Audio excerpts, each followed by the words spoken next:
Hello kids! Ngayon ay tuturuan ko kayo ng basic math problem solutions. Multiplication.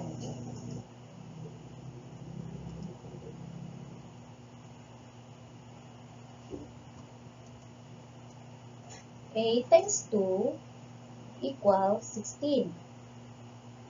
Carry 1, bring down 6. 2 times 5 equals 10.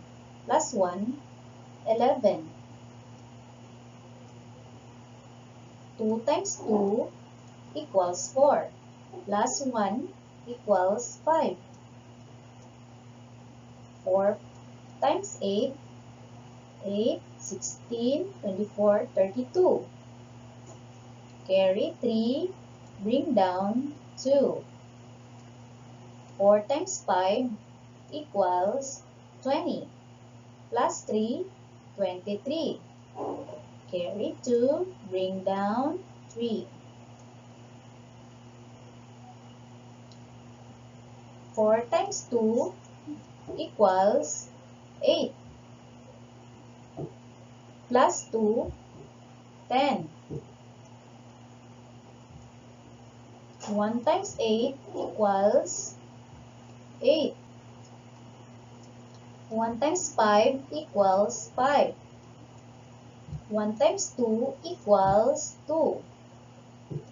Ngayon, i-add lang natin lahat ng numero.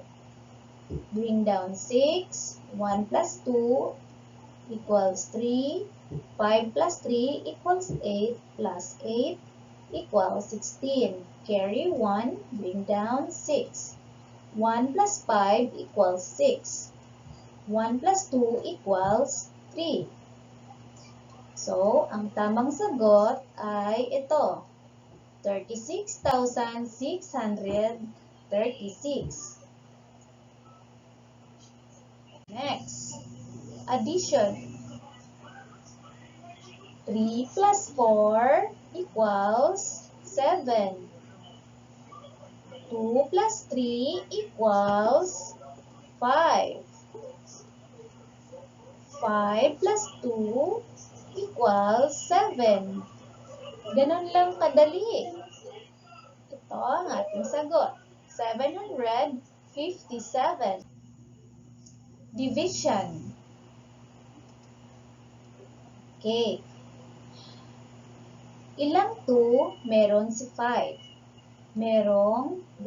2. 2 times 2 equals 4. I-minus lang natin si 5 minus 4 equals 1. I-bring down lang natin ang pangalawang digit, si 2. 12. Ilang 2 meron si 12? Merong 6. 6 times 2 equals 12. I-minus lang natin, 12 minus 12 equals 0. Kung meron pang natirang digits, i-bring down lang natin si 8. 8, ilang 2 meron ang 8? Merong 4. Okay. 4 times 2 equals 8. I-minus natin ulit. 8 minus 8 equals 0. So, wala nang natirang digits. Ito na ang ating final answer. Okay? Subtraction o pagkakaltas. 2 minus 1 equals 1. 5 minus 2 equals 3. 4 minus 2 equals 2. At ang tamang sagot ay 231. Ganun lang kadali.